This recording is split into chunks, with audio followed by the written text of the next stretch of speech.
Alright, I'll do my announcements, reminders first, and then I'll just take some questions from the floor. Alright, one, you have your last mastering due tonight. It covers the, well, not last forever, last for this chapter. That's crazy. Before the exam, you have your mastering due tonight. Your exam is on Wednesday. Don't forget to bring a calculator. That seems like a standard thing to bring to a test. But I will have like a few spare calculators, but really, bring your own calculator and writing utensil. I'll have scrap paper and whatnot. And the last one's not really a reminder, it's more of an announcement. So First Hand Friday is this Friday. We're going to have about an extra 50 people in here. I have about 20 or 25 pre-med, whatever that means, students. I have 10 to 15 EVS and a smattering of chemistry biology students. So that many people are interested, and it is the only room that will hold that many extra people.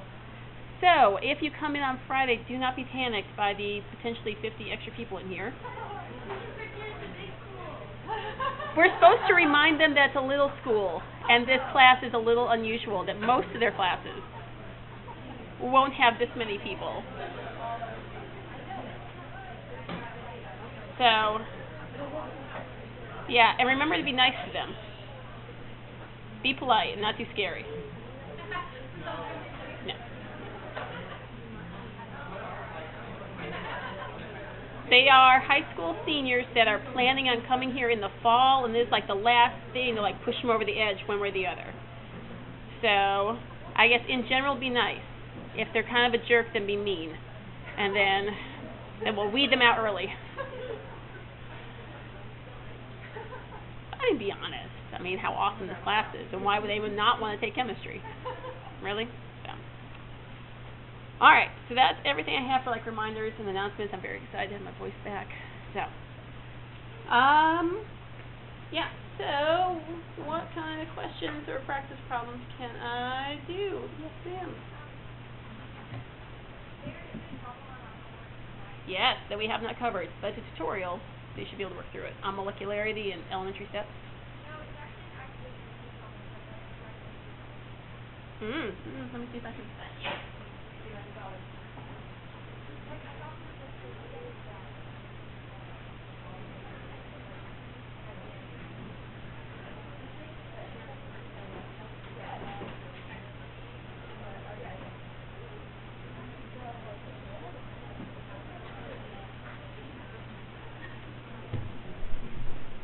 Alright, let's see here.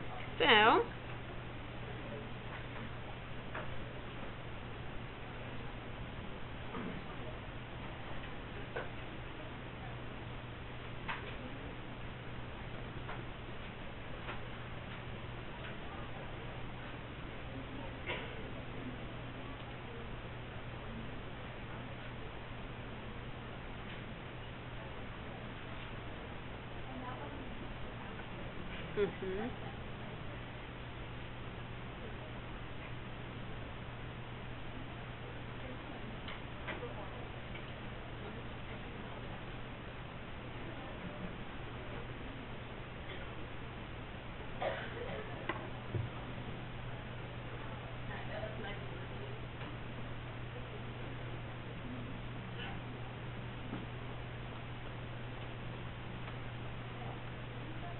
alright, so what sort of information did they give us that we can use?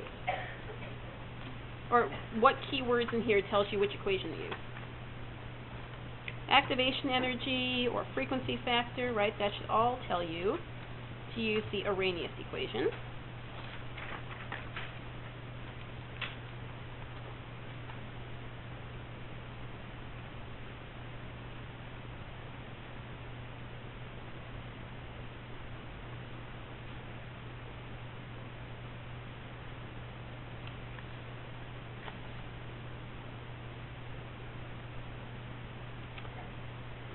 Alright, so what information do you need? I would have to give you. It's not on here right this second.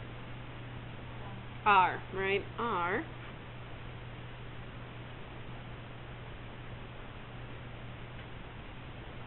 Okay, so if that is R, what do I have to do about this temperature? I got to change it to Kelvin, right? 'Cause it's in Celsius and R is in the units of Kelvin. So you're going to convert that. How do I convert Celsius to Kelvin? 273. So this is equal to 299 Kelvin. Alright, so now we're at the point where we're ready to plug stuff in, right? So we know A, right there. We know activation energy R and T. Alright, the frequency factor is here.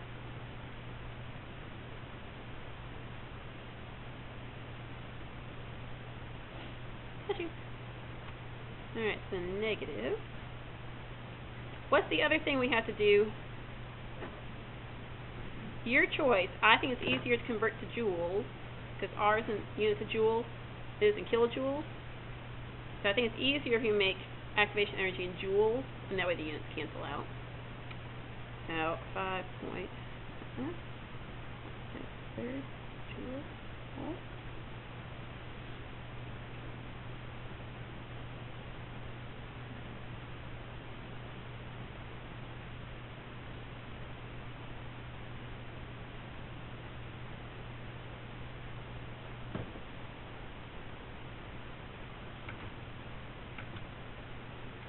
Alright, what are some of the units that can cancel out right now? Pretty much all of these, right? So if you set it up correctly, there should be no units up in here. Right. So now what we're going to do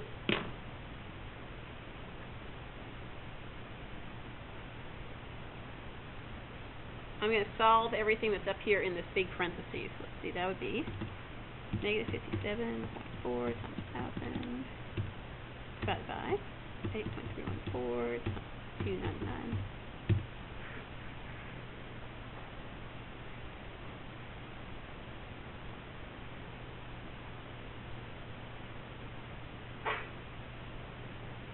Okay, how do I mathematically do this part, the E parentheses?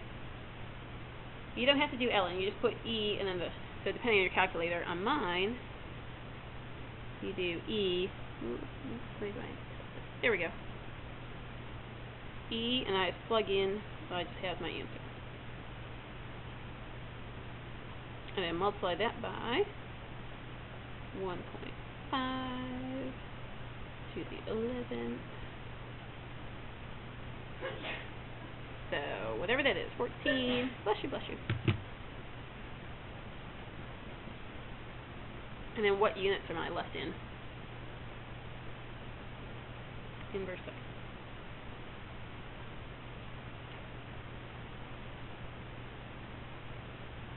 Did I solve it? Okay. Usually, if there is an error when you're solving these, either you forgot to convert to Kelvin, or you left this in kilojoules. And then the kilojoules and joules don't cancel out, and then things get crazy. So those are the two most common mistakes. Not so much putting it in the equation, just making sure your units are all cancelable. Cancel-outable.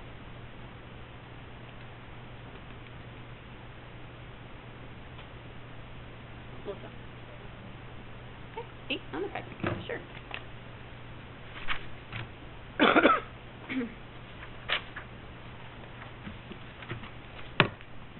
Alright, let's see. So 8 on the practice test.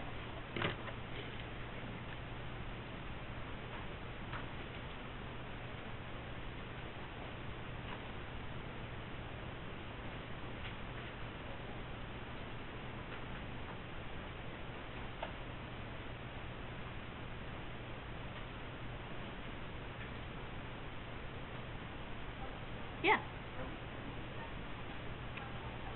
We're gonna review, we're gonna finish it on Friday.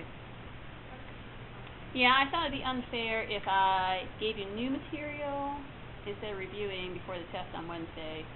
Because what we're moving into really flows better if it was like in the next chapter, because we're gonna do elementary steps and then move that into equilibrium. It goes better if we just do it back to back rather than throw a test in the middle of it. Unless people want to cover new material, that won't be on the test. No. Okay, pretty much no. Alright, fair enough. Alright. So we'll get back to chapter 13 on Friday.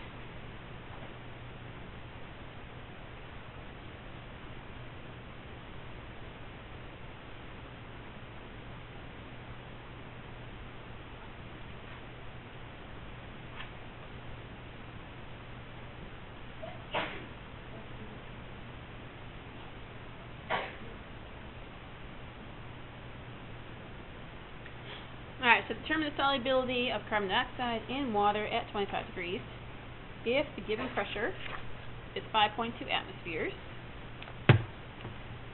And the Henry's law constant for this gas is 3.4 times 10 to the negative second molarity per atmospheres. So the question is, which equation should we use?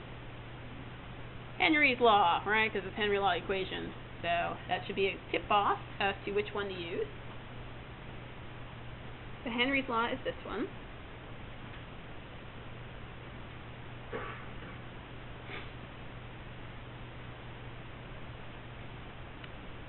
So which letter am I looking for of the three? C, right? I'm looking for C. What letters did I give you? K and P, right? So which one is K? The constant.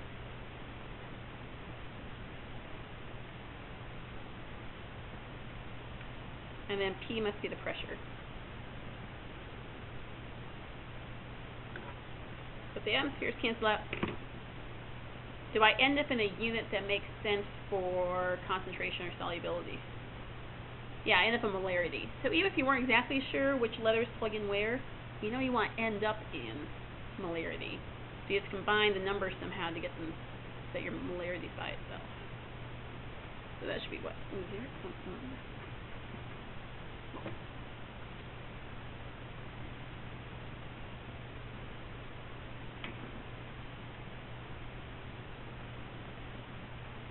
My pants are too big today. I got droopy pants.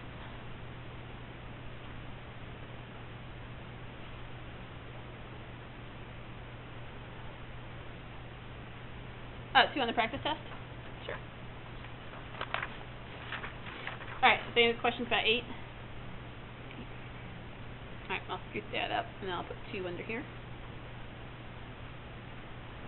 Alright, so 2 says, choose the pair of substances that are most likely to form a homogeneous solution. The first thing you have to think about is, what does it mean to be homogeneous? Alright, it's the same all the way through, right? It means you can't tell where there's no layers. It's all the same. So if they are homogeneous, does it mean that they will dissolve in each other or not? They will, right? You want 2 things that are going to dissolve together. So polar and polar are good. Nonpolar and nonpolar are good. What do ions dissolve in?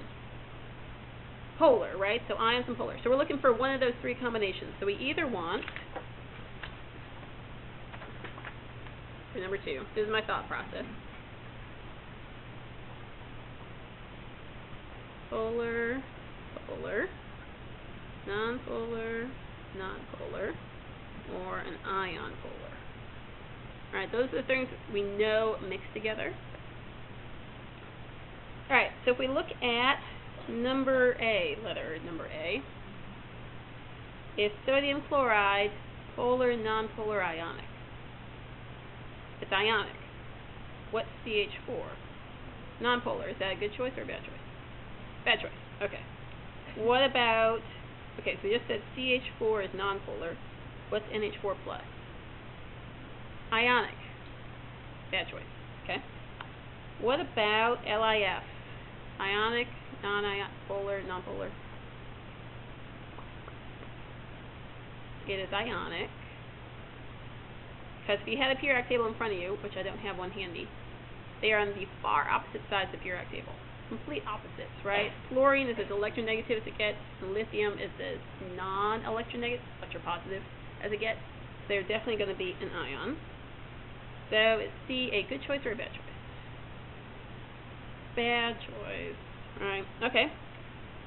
What about water? Polar, nonpolar, ionic? Polar. So is D a good choice or a bad choice? Bad choice. So we're only left with one choice. It better be the right one. Alright, so that's an ion and that's polar. Success, those 2 will mix. So, for that kind of problem, you just need to kind of think through all your options. Figure out, will it mix? I'll do this question and your question. Yeah. 12. 12 on this? Okay.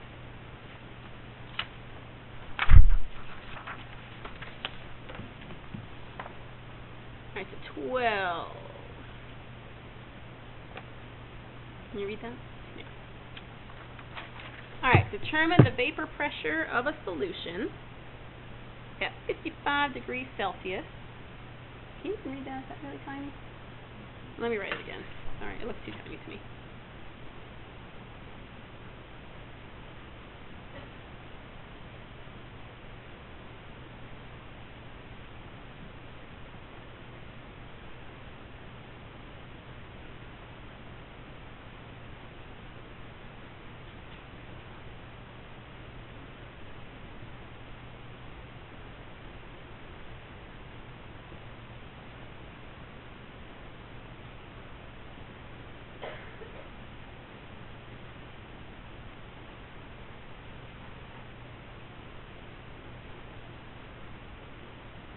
Alright, so we want to determine the vapor pressure at 55 degrees Celsius of a solution that contains 34.2 grams of sodium chloride and 375 milliliters of water. The vapor pressure of pure water is 118.1 torr. So, am I looking for, I guess what am I looking for? I'm looking for vapor pressure, right? We only have one equation that deals with vapor pressure.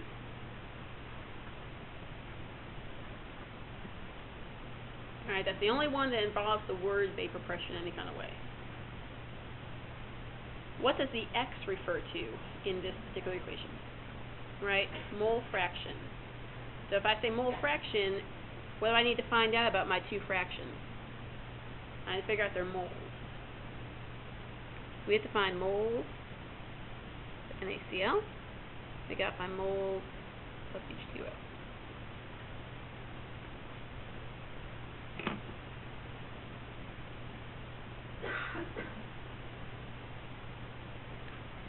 So on a test to expedite this process, I'll usually give you the molecular weight, just so that that's not the thing that's slowing you down.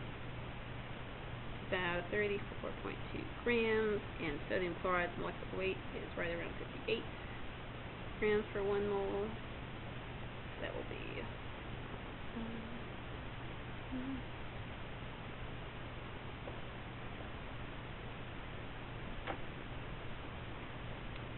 what do we need to know about water in order to get from milliliters to grams to moles? What do we know as a conversion factor that relates grams to milliliters? Density. And what's the density of water? 1. Good. I know everybody's thinking so hard. I can see it on your faces. It's either that or confusion. I'm really hoping you're thinking really hard.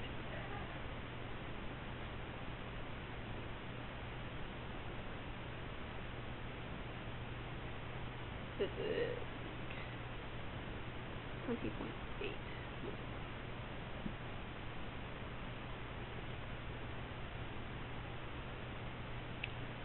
Alright, so I'm now almost ready to put it back in here. What mole fraction am I looking at? Mole fraction of water or mole fraction of salt? Alright, P0 refers to water or salt? Water. So I want the mole fraction of the water. So this needs to be mole fraction of water. If this is vapor pressure water. Because what if my mole fraction of water was 1? What would my new vapor pressure be? The same, right? No change. So I want to look how having less water affects my vapor pressure. Alright, so if I want to figure out the mole fraction of water, what do I put on top? Yep.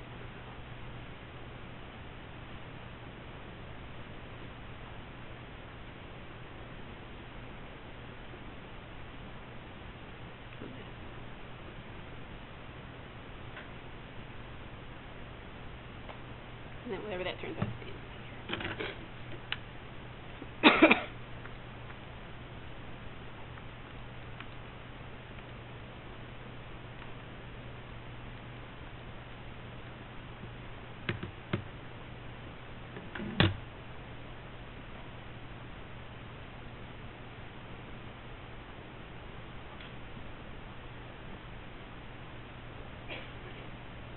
115, depending on how many significant figures is. I'd carry that too. Should officially be 115. Yep. Questions on this one? If they are within like 1 sig one way or the other, no. But if you put this as your final answer, can you see that? Which way is that? Trying to get, that would be wrong. That's way too many significant figures. So if you're like, I'm not sure if it should be 4 or 3, can't really remember, because right, this is addition, so I should only have 1 decimal point, but then if you're within like 1 or 2 either way, like 1 too many or 1 too few, it'll be fine. If you write out like 20 digits, then you're going to lose some points. Gotcha. Your scientific intuition should tell you that's not right. Hopefully, because hopefully by the end of the class, if nothing else, you'll be fine-tuned scientific intuition people that even if you don't know how to solve it, you can at least look at the answer and be like, that seems reasonable. You know, ballpark right. Right? It's not a negative molarity. It's not. I have her question. I'll come back. Shoot her question. Oh. Yes, there'll be a periodic table attached to the cover, so you can pull off, and you can staple back. That was your question? Okay, yes. No, there'll be a periodic table stapled to the front. Chris. And all the constants we provided, just like last time. Yep, all the constants. So if it says, like in this case, I have to give you the vapor pressure. I'll give you R. I'll give you how to convert from Celsius to Kelvin. I give you Avogadro's number. It's just like a mishmash of things, whatever I think might be handy. Maybe a few in there that on purpose are not handy, like the area of a circle. You shouldn't need that, but it's on there just in case you decide to do something crazy.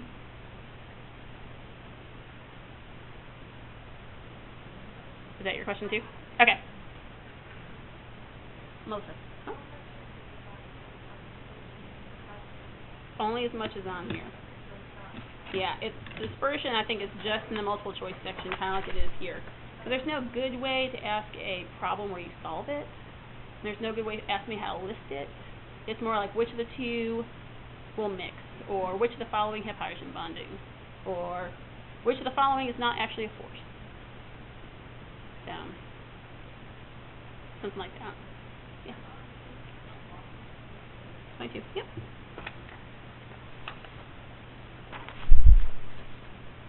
Hmm. 22, not on the test. That's what we were going to get through today, but I decided to review, so that's what we're going to do on Friday. So, by Friday, you'll be able to do 22. It's just, I was slow and I didn't get through all of Chapter 13 as speedy as I normally do. So, sorry. We'll make it up on the other end. We'll cut out some nuclear chemistry, because I find that boring. Yeah, I find that boring. So let's do like a day on it rather than 2. Yeah. Sure. All right, 19.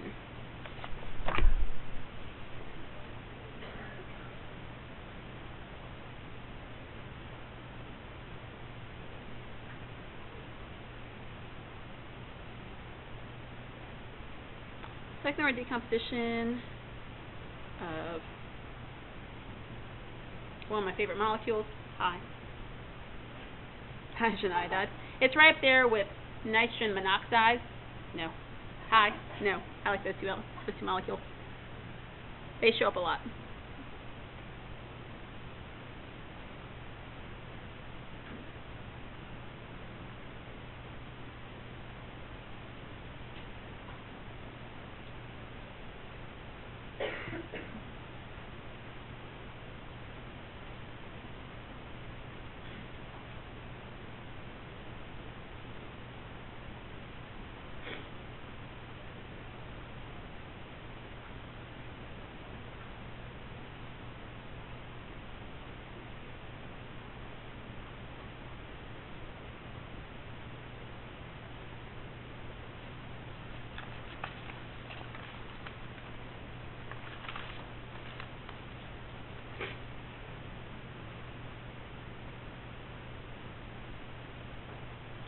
All right, so second order decomposition of the molecule hydrogen iodide has a rate constant of 1.8 times, that was a little crazy, times 10 to the negative third.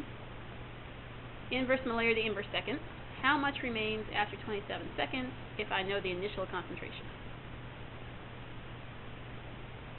So, I have time, I have a rate constant, and I have an initial concentration. I'm looking for the final concentration. What sort of rate law should I use based on the information given? In the first, 3 words. Second order, if it's second order rate law, is it natural log, is it 1 over, or is it just concentration? 1 over, right? 1 over.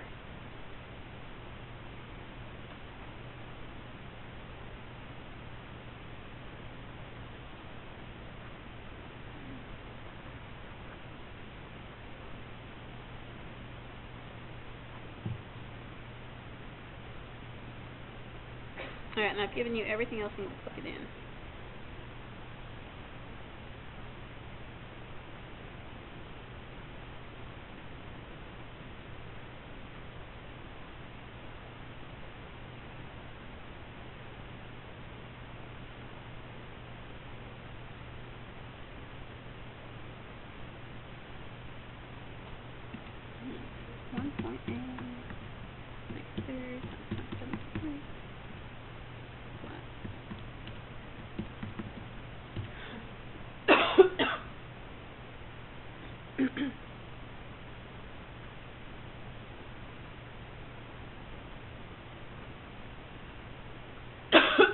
So how do I get the concentration by itself? I inverse the answer.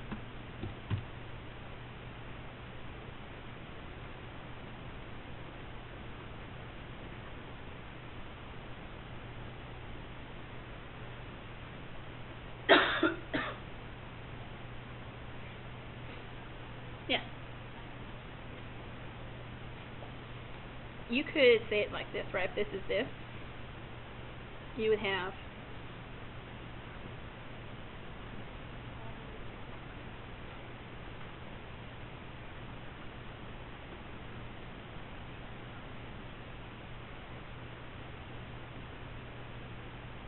does the final answer make scientific intuition sense based on your initial concentration?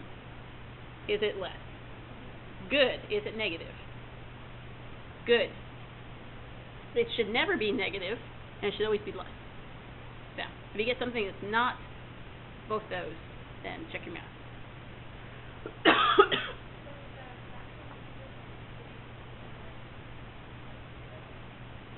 This one? Yes. I would take either one.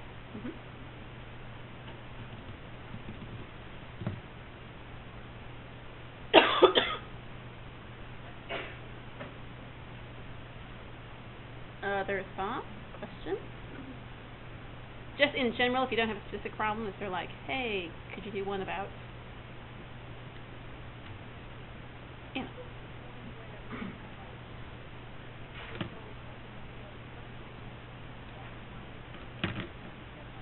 Like the table?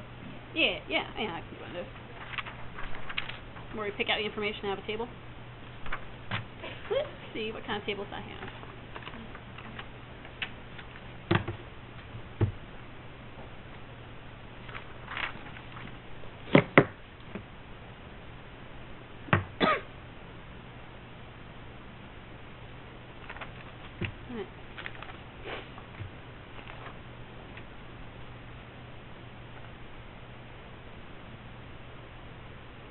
Alright, so let's say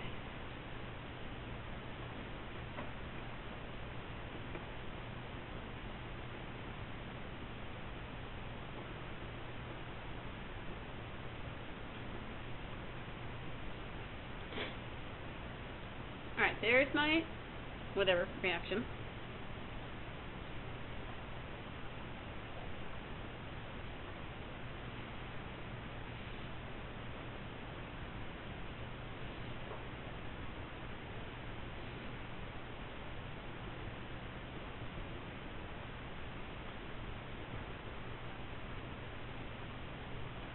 That looks crazy. This is initial rate. It got away from me.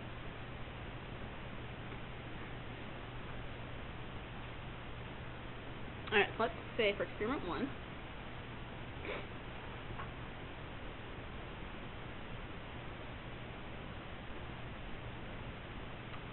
That.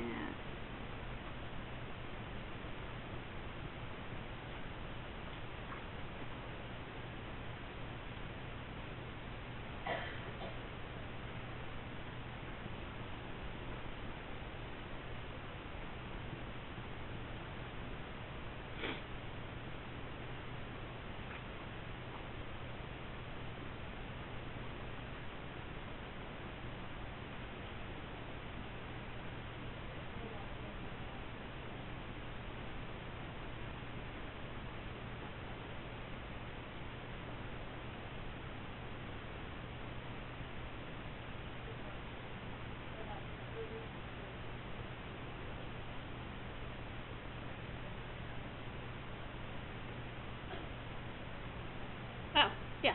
Let's do this one. Don't do that one.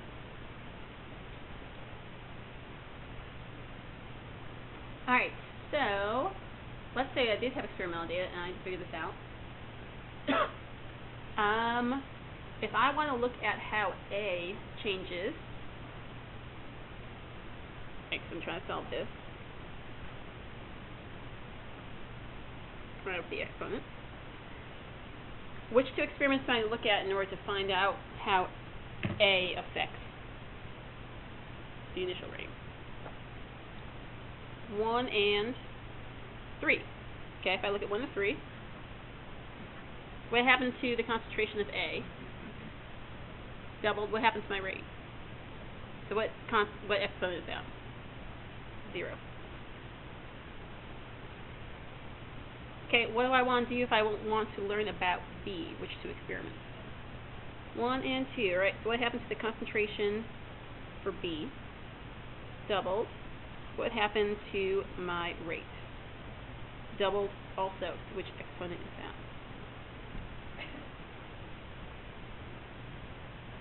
What is a way I could rewrite this?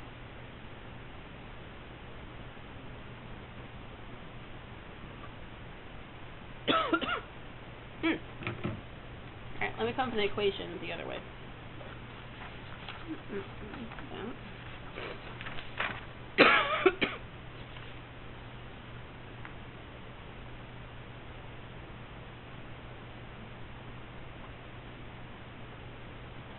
And what kind of it's like the one with the change in concentration of change in time, or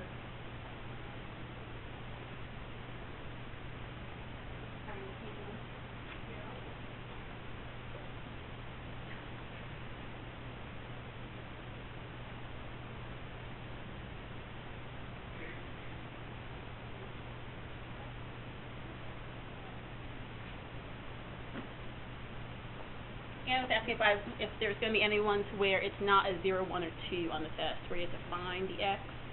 No, we don't have time for you to do one of those problems. So it's going to be set up like this, where you can just look at it and do 0, 1, 2. Yeah, sorry. Unless you're really looking forward to that. Yeah.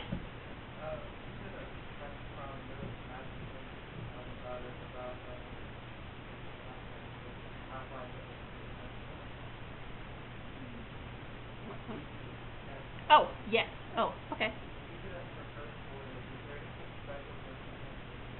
No, you'd use the correct half-life equation, and then just do if it's more than half, you just put a net fraction. Yeah. Again, highly unlikely you will see that. Not 0. But pretty close. A 0 chance you're going to see that. Again, it's like this balance of, we covered a lot of material, so how hard can I make each problem, right? Either you're going to do a lot of easy problems, or like 3 hard problems. And so I kind of skew more towards lots of easier problems, just because you only have 50 minutes. I can't ask you everything. And I don't want everybody to fail. A few, just a few. when I just finished doing it, it was going to be 10 multiple choice, and then I think it's probably going to be between 6 or 7 show your work kind of problems. So, right, the multiple choice is going to be of the things that are like on the practice test. There's no good way to make that other than a multiple choice, right? A lot of the intermolecular forces are going to be in the multiple choice section. For certain, there's going to be something like this on here, where if I double the concentration, theoretically, how should that change the rate? There is a graph. I'm very excited. I just finished putting my graph problem in there. It's pretty. I can't ask you the graph because your graphs would look crazy. So I'm going to provide you the graph, and you pull the information out of it. If it was a take-home test, I totally would have you graph it, but we don't have time for that.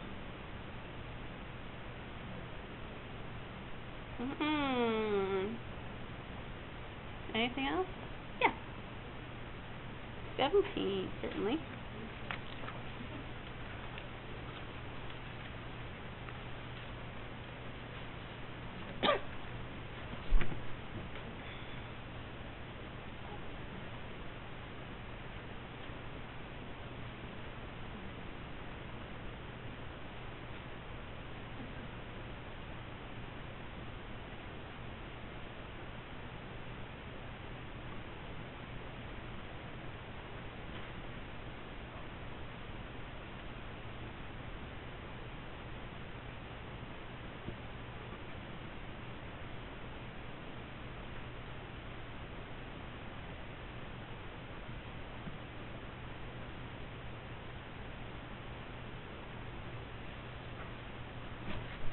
Alright, so seemingly I did not give you enough information for this. You'd be incorrect. There's all the information you need. So a half-life, you could do it the long way and try and solve it twice. But because it's first order,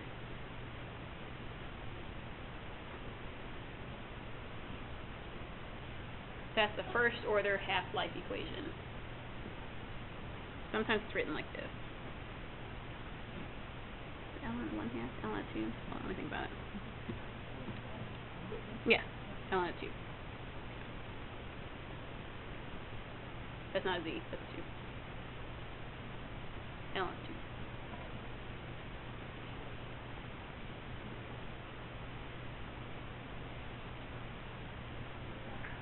It's a 2. It's a crazy looking 2. It would be negative ln of 1/2 or positive ln of 2 over k. Either way. I just happen to know it's this.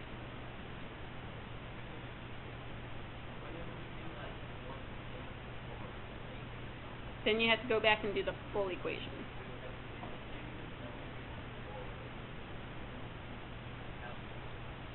If it's anything but 1/2, you have to go back and plug it into the full one, which we can certainly do one of those. Let's do one of those and see if that answers your question. Let's see if I have one handy.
I've given more information here than you really need.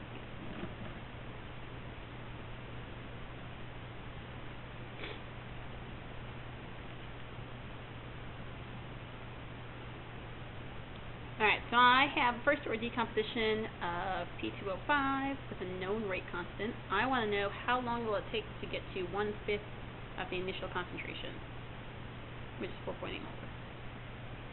You don't actually need the initial concentration. You could use it. I think it's easier to do it the other way, where you don't need it.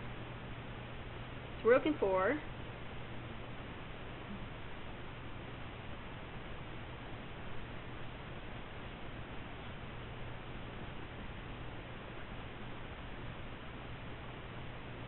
I'm looking for the time 1/5 of the final concentration, which is equal to 1/5 the original concentration. Right? That's what I'm looking for. So I'm going to use my first order rate law.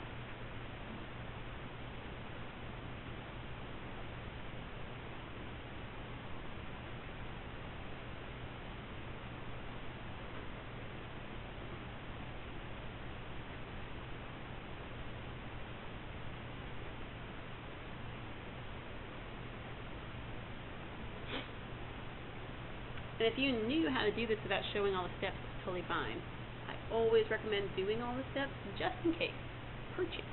You make a mistake, or you lose a negative sign. I can give you credit for as far as you got.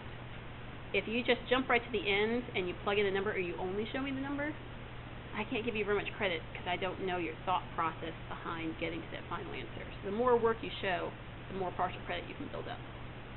But if you just do it on your calculator and just write down the final answer, and it's wrong, then I can't give you any credit. So at least show me how you're thinking about the problem, and we can work through it. Alright, now we have natural logs, which is, I would want to subtract this one from this one, which is the same as the division. So I'm going to combine a few steps. You had this in your notes too, you could always go back.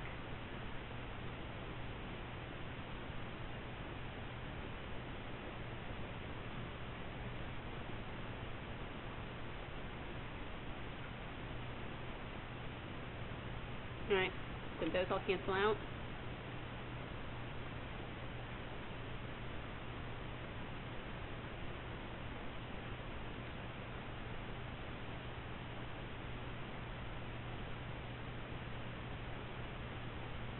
So then what is that? Natural log of 1/5.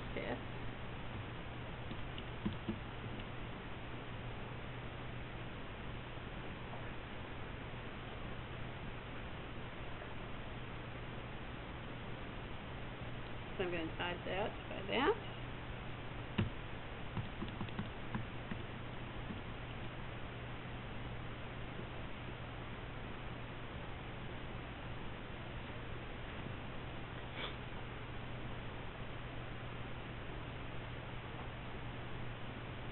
The question earlier about should it be -1/2 or not, right? You can see here if I was looking for T1/2 as my equals, I would have this negative sign when I divide over is negative natural log of 1/2 divided by k, which is the same as positive natural log of 2.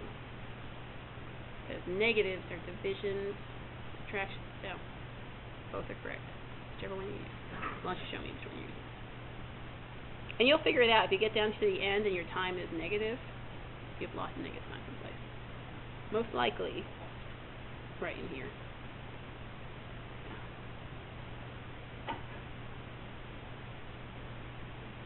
Alright, that is it for today.